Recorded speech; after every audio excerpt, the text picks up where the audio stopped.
Hello, ഷമാം കൊണ്ട് നല്ലൊരു shake ഉണ്ടാക്കിയാലോ? സിമ്പിളായിട്ട് ഉണ്ടാക്കാൻ പറ്റിയ നല്ല ടേസ്റ്റി ആയിട്ടുള്ള ഈ ഷേക്ക് എങ്ങനെയാണ് ഉണ്ടാക്കാൻ നോക്കാം. അതിന് വേണ്ടിയിട്ട് ആദ്യം തന്നെ ഒരു ചെറിയ ഷമാം എടുത്തിട്ടുണ്ട്. ഇതിനി നടുകെ ഒന്ന് മുറിച്ചെടുക്കുക. ഇതിൻ്റെ പകുതി മതിയാവും ഒരു 3-4 ഗ്ലാസ് വരെ ചെയ്തെടുക്കാൻ വേണ്ടിയിട്ട്. ഈ ഒരു പകുതി ഇനി ചെറിയ കഷ്ണങ്ങളാക്കിയിട്ട് ഇതുപോലെ മുറിച്ചെടുക്കാം. ഇനി ഇതൊരു മിക്സീൻ്റെ ജാറിലേക്ക് ഇട്ട് കൊടുക്കാം. ഇനി ഇതിലേക്ക് മധുരത്തിന് ആവശ്യമുള്ള പഞ്ചസാര ചേർത്ത് കൊടുക്കാം. പഞ്ചസാരക്ക് പകരം കണ്ടൻസ്ഡ് മിൽക്ക് വേണമെങ്കിൽ ചേർത്ത് കൊടുക്കാം, നല്ല ടേസ്റ്റ് ആയിരിക്കും. ഇനി ഇതിൻ്റെ അകത്തേക്ക് കട്ടപ്പാലാണ് ഒഴിച്ചു കൊടുക്കുന്നത്. കട്ടപ്പാൽ അല്ലെങ്കിൽ നന്നായിട്ട് തണുപ്പിച്ചെടുത്തിട്ടുള്ള പാല് ഒഴിച്ചു കൊടുത്താൽ മതിയാവും. കട്ടപ്പാലല്ല എടുക്കുന്നതെങ്കിൽ പകുതി പാൽ ഒഴിച്ചതിന് ശേഷം ഒന്ന് അരച്ചെടുത്തിട്ട് ബാക്കി പകുതി പാൽ ഒഴിച്ചു കൊടുത്താൽ മതി. ഇതുപോലെ നന്നായിട്ടൊന്ന് അരച്ചെടുത്തിട്ടുണ്ട്. ഇനി ഇതൊരു പാത്രത്തിലേക്ക് ഒഴിച്ചു കൊടുക്കാം.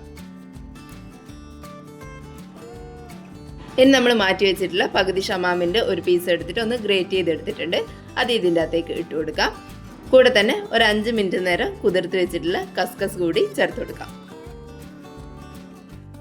ഇനി ഇതെല്ലാം കൂടി നന്നായിട്ടൊന്ന് മിക്സ് ചെയ്തെടുക്കാം. ഇതിൻ്റെ അകത്ത് വേണമെങ്കിൽ ഇനി കുറച്ച് ഡ്രൈ ഫ്രൂട്ട്സും കൂടി ചേർത്ത് കൊടുക്കാം. ബദാമോ കാഷ്യൂനട്ട്സോ എന്തെങ്കിലും പൊടിച്ചിട്ട് ചേർത്ത് കൊടുക്കാം. അല്ലാതെ തന്നെ നല്ല ടേസ്റ്റാണ് കുടിക്കാൻ വേണ്ടിയിട്ട്. നന്നായിട്ട് മിക്സ് ചെയ്തെടുത്തതിന് ശേഷം ഇനി ഇതൊരു ഗ്ലാസ്സിലേക്ക് ഒഴിച്ചു കൊടുക്കാം.